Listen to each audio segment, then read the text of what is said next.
Hello and welcome to another episode of The Australia Today. I'm your host Jai Bharadwaj and with us is Guru Prakash ji.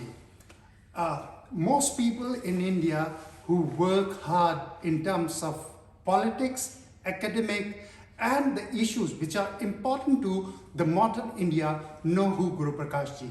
But if you don't, then let me tell you, he is one of the prominent face of India's ruling party, Bharatiya Janata Party of Prime Minister Narendra Modi. Welcome to Australia and the Australia Today, Guru Prakash. Thank you so much for having me today. I'm looking forward to this conversation, Jay. It's a pleasure. Such intellectual leaders are probably need of the hour to India and probably globally. First of all, you came here for Australia-India Youth Dialogue. So what is it all about and what is your reflection for the last 3-4 days you have been interacting with Australian and Indian youth, probably future leaders I could say? No, certainly. And I think this is not the first time I've come to Australia. I've been here before and as part of Australia-India Youth Dialogue events only. I came here for the first time in 2017 as a delegate. So AIYD, Australia India Youth Dialogue, it's a track 1.5 bilateral initiative. So when I say track 1.5, track 1 is government to government, track 2 is people to people. So track 1.5 is people and government driving the bilateral relationship. It was born in 2011 when I'm sure we are all aware of the unfortunate violence that occurred on the streets of Melbourne against the students of Indian origin. So it was an effort, an initiative to deal with that, but over the course of last 10 years, it has become so big that we have had 10 dialogues. So I've had the fortune of coming here, like I said, in 2017 as a delegate, and then the subsequent 3 years as a member of the steering committee.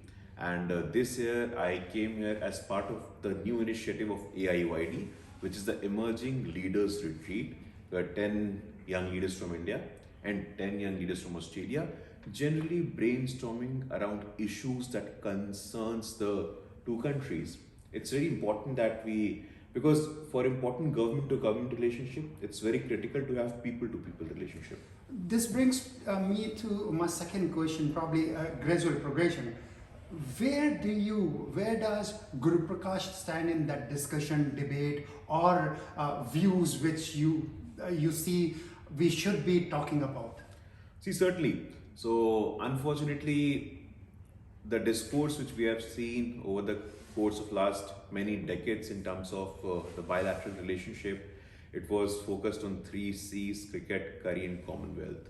Which should be renewed somehow. I don't buy those 3 C's anymore. 100%. It's more about soft power now, and especially with the new dispensation, and we are in the month of June, the International Yoga Day, that has been the biggest driver of our soft power across the world.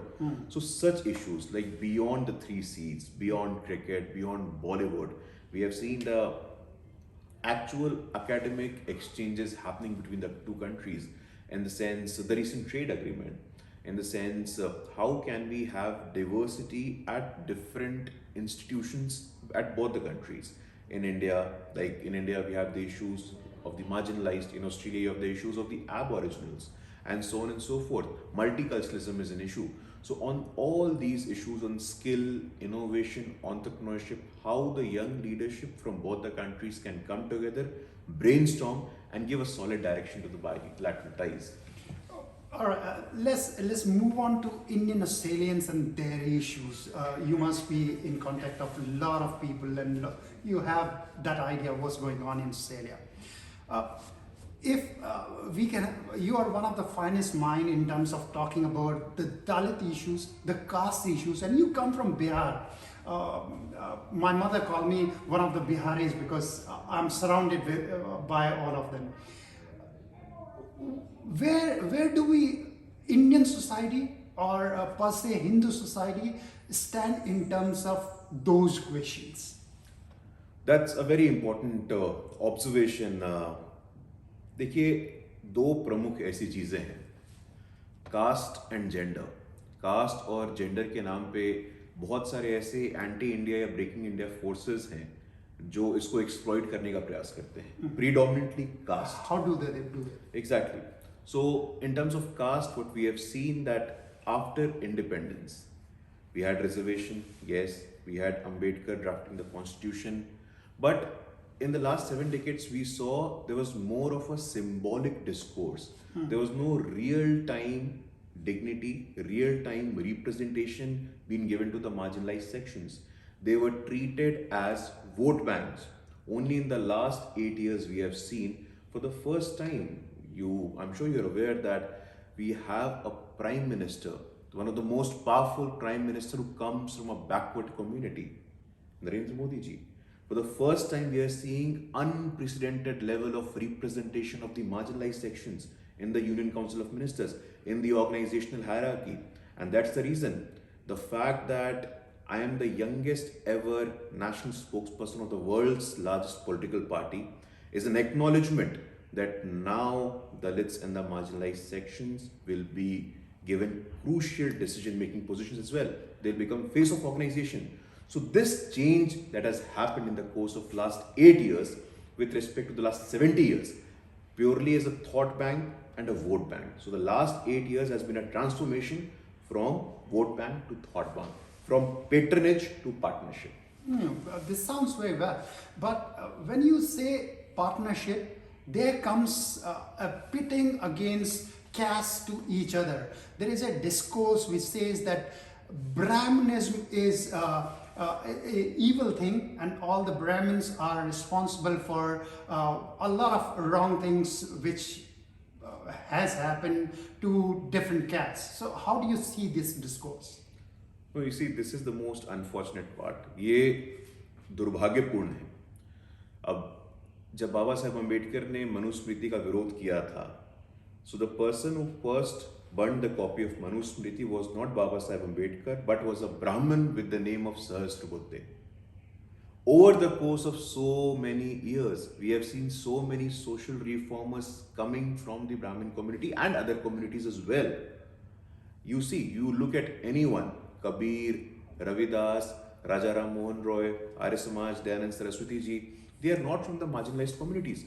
But the discourse of disintegration, like I said, someone who's trying to समाज को खंडित करने का प्रयास करते हैं, एक दूसरे के खिलाफ खड़ा करने का प्रयास करते हैं, जो कि बहुत दुखद है. बट एक बात मैं आपको स्पष्ट कर देना चाहता हूँ, ऐसा एक तो नैरेटिव लेवल पे होता है और एक ग्राउंड लेवल पे होता है. अक्सर हम देखते हैं आजकल, we often see this fake narrative that you want to validate anything, you give the argument of Baba Saheb Ambedkar. Recently, there was a big controversy in India with respect to burqa. So I went on to public debates and I challenged everyone. There was a lady who was supporting burqa with a photo of Baba Saheb Ambedkar behind her. I told her that Baba Saheb Ambedkar has written in his book Freedom and Partition in page 255 that burqa is an indication of slavish mentality. तो बाबा साहेब के नाम पे आप किसी भी argument को validate नहीं कर सकते हैं, पहला. दूसरा, जो दलित मुस्लिम एकता की बात होती है, वो हमने देखा है over the course of the last 8 years new narrative has emerged. दलितों को हिंदुत्व से अलग देखने का प्रयास होता है. I have given so many presentation. Hindutva भी बताइएगा, ये क्या होता है? ठीक है, बिल्कुल. ये हिंदुत्व क्या है? सर्वे भवन्तु सुखिनः सर्वे सन्तु निरामया एकम सत विप्रा बहुधा वदन्ति. हिंदुत्व को भी समझने की आवश्यकता है कि हिंदुत्व वही है जो हम सबको जोड़ के रखता है. हिंदुत्व का जो पोर्ट्रेयल है, जो पॉपुलर पोर्ट्रेयल है कि नहीं ये एक्सक्लूजनरी है, हिंदुत्व से ज्यादा इंक्लूसिव और कोई विचार और सोच नहीं हो सकता है. मेरा स्पष्ट रूप से मानना है हिंदुत्व का ही विचार है जहां अंबेडकर भी हैं और सावरकर भी हैं, और जहां अंबेडकर और सावरकर दोनों टेम्पल एंट्री के लिए संघर्ष करते हैं, टेम्पल एंट्री के लिए सत्याग्रह करते हैं. ये हिंदुत्व में ही संभव है कि उसी फ्रेमवर्क में रह करके आप आलोचक भी हो सकते हैं, समीक्षक भी हो सकते हैं. ये हिंदुत्व में ही संभव है कि एक चारवाक भी आते हैं, एक शंकराचार्य भी आते हैं. ये हिंदुत्व में ही संभव है कि एक कबीर भी आते हैं और रविदास भी आते हैं. ये हिंदुत्व में ही संभव है कि वो सबरी भी आती है और वो कंबन भी आते हैं. इसीलिए मुझे लगता है जो भ्रांति फैलाते हैं, जो भ्रम फैलाने का काम करते हैं, उनका काम है, उनको करने दीजिए, उनकी रोजी रोटी का सवाल है. लेकिन भारतवासियों के मन में, समाज के मन में पिछड़ों के मन में, वंचितों के मन में ये बात स्पष्ट है। हाँ, कुछ भ्रांतियां हैं। मैं ऐसा नहीं कह रहा हूं कि हमारी समाज में असमानताएं नहीं है। हमारी समाज में असमानताएं हैं और इसको हम स्वीकार करते हैं। समाज में असमानताएं हैं, समाज में सशक्तिकरण की आवश्यकता है, समाज में आरक्षण की आवश्यकता है। और जो गलतियां गड़बड़ी हैं उनको दूर करने के लिए आप लोग प्रयास कर रहे हैं क्या? अब लाइक आई सेड कि भाई अब मैं आपसे बात कर रहा हूं, मैं हिंदुत्व पे बात कर रहा हूं। देश में जो प्रधानमंत्री, जो सबसे ताकतवर प्रधानमंत्री हैं देश के इतिहास में, वो पिछड़ा समाज से आते हैं। आज इतनी बड़ी संख्या में प्रतिनिधित्व मिला है, आज इतनी सारी कल्याणकारी योजनाएं हो रही हैं। आज जो हमारा वर्ग है वो लाभार्थी वर्ग है, किसी विशेष जाति का वर्ग नहीं है। तो एक प्रकार से जो बुनियादी परिवर्तन, the basic transformation that has happened over the course of last 8 years, that the usual political discourse, जो परिवारवाद, वंशवाद, भ्रष्टाचार, अपराध था, वो आज पॉलिटिकल परफॉर्मेंस और पॉलिटिकल रिपोर्ट कार्ड की बात कर रहा है, अकाउंटेबिलिटी की बात कर रहा है, ट्रांसपेरेंसी की बात कर रहा है, सशक्तिकरण की बात कर रहा है, सम्मान की बात कर रहा है। Guru, I'll bring you back to the Western world again. यहाँ पर there is a discourse that Dalits probably who migrate to Australia or US or UK or wherever are also treated badly. Have you seen any evidence of that? Like I said, एक तो ये atrocity literature का आजकल बड़ा चल रहा है कि एट्रोसिटी है। देखिए, भारत के समाज में या बाहर के समाज में जाति के नाम पे जो असमानता होती है, आप असमानता की बात करते हैं, लेकिन जाति के नाम पे जो समरसता होती है, जो समरसता के प्रयास होते हैं, आप उसको एक्नॉलेज नहीं करते हैं। असमानताएं हैं तभी तो आरक्षण है, असमानताएं हैं तभी तो आज सशक्तिकरण की आवश्यकता है। तो definitely there are cases, there are stories, but at the same time I can say this with the authority at my command that with all those differences, with all those inequality, the story which we are articulating today, the statement which we are articulating today is going toward a strong, united, developed, samras society which is going to be full of social harmony. What would you say to all those academics, journalists who are writing whatever the discourse we are talking about, the Dalit discourse, their some imaginary thing going on there, that Brahmanism is happening, or it sounds busy as it is, but how do you treat to them, how do you talk to them, and how do you in the modern world, how do you put your own real truth in front of them? You see, back in India they have become irrelevant. They are now redundant force, they are spent force, and they want to save their last citadels on this ground of caste, which is not going to work. You see, in Uttar Pradesh, the recent elections happened. BJP came back in 5 states, and it has come back on 5 states on the basis of large support of Dalits. So Dalits have now a permanent reservation in Shri Ram Janmabhoomi Trust. No one will talk about it. If there is reservation in Shri Ram Janmabhoomi Teerth Kshetra Nyas, it is for a Dalit member, but no one wants to talk about it. That's the problem. They are far away from ground. They are far away from reality. They are living in a world of fiction. आप कहीं भी देखिए, कारण क्या है? आज तक उन लोगों ने, ये चाहे मीडिया हो या थिंक टैंक हो या बहुत सारे ऐसे नैरेटिव बिल्डर्स होते हैं, they considered themselves as a sole custodian of the values of justice, freedom and equality, which is clearly not the case. Go to Bihar, go to Bengal, go to Eastern Uttar Pradesh, the narrative has changed. They now have become more aspirational. They are no longer job seekers, but they want to become job givers because of the transformational schemes like Mudra, Stand Up, Startup. You look at the data, sir. I have a very simple data in front of me of Mudra. Out of the total beneficiaries, you see 6 crore beneficiaries come from the Dalit community. 6 crore beneficiaries are from Dalit communities. You look at the Sonedi scheme, which is for the empowerment of the street vendors. Who's benefiting from it? It's the Dalits who are benefiting. Jan Dhan account में किसका खाता खुला है, उज्ज्वला में किसको gas मिला है, स्वच्छ भारत में किसके यहाँ टॉयलेट बना है, तो उनको दिख रहा है कि ये जो एक अलायंस था, ये जो एक कोलिशन था मीडिया का, कुछ स्वघोषित जो अपने आप को थिंक टैंकर्स कहते थे और कुछ पॉलिटिकल पार्टीज का, वो ध्वस्त हो रहा है। और इस गति से ध्वस्त हो रहा है कि उनको भी शायद अंदाजा नहीं है।